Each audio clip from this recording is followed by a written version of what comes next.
A Missouri man has paid the ultimate price nearly 20 years after killing a Kirkwood police officer. Just a little over than an hour ago, the state confirmed Kevin Johnson died by lethal injection despite efforts to save his life. Johnson was convicted of killing Sergeant William McEntee in 2005. Alexis Zotos joins us from Bonne Terre, where the officer's family moved closer to closure tonight.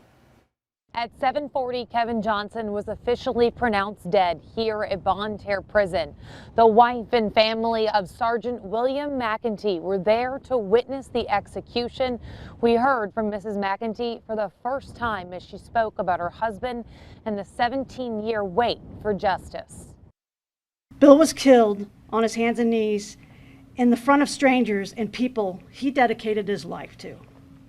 When he left for work that day, we could not imagine that he would be executed by someone he gave his life to protect. Mary McEntee is the wife of murdered police sergeant Bill McEntee, who was shot and killed by Kevin Johnson. An execution occurred on July 5th, 2005. Johnson was 19 at the time of the murder. He's never denied his guilt, but opponents of the death penalty protested across the state and held out hope that the execution would be stopped. End the death penalty.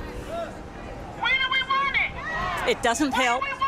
It doesn't bring closure to the victim's family. But the McEntee family says this day is one they've waited for. The execution set for 6 p.m. was delayed slightly as they waited for a final ruling from the U.S. Supreme Court, but the application for a stay was denied. It took 17 years of grieving and pushing forward to get to this point today.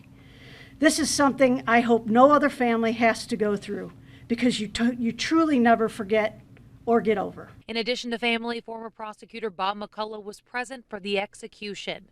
Not present was Kevin Johnson's daughter. At age 19, she is considered too young to be a witness. The state says she did get to visit with her dad earlier in the day. Kevin Johnson declined a final meal. He also declined to give a final statement. He is the second person to be executed by the state of Missouri this year. In Bonne Terre, Alexis Zotos, News 4.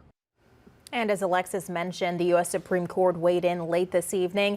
Justice Kavanaugh denied the application for a stay of execution, though that late order also said Justice Sotomayor and Justice Jackson would grant the application for a stay of execution, though it does take a majority to grant a stay. The right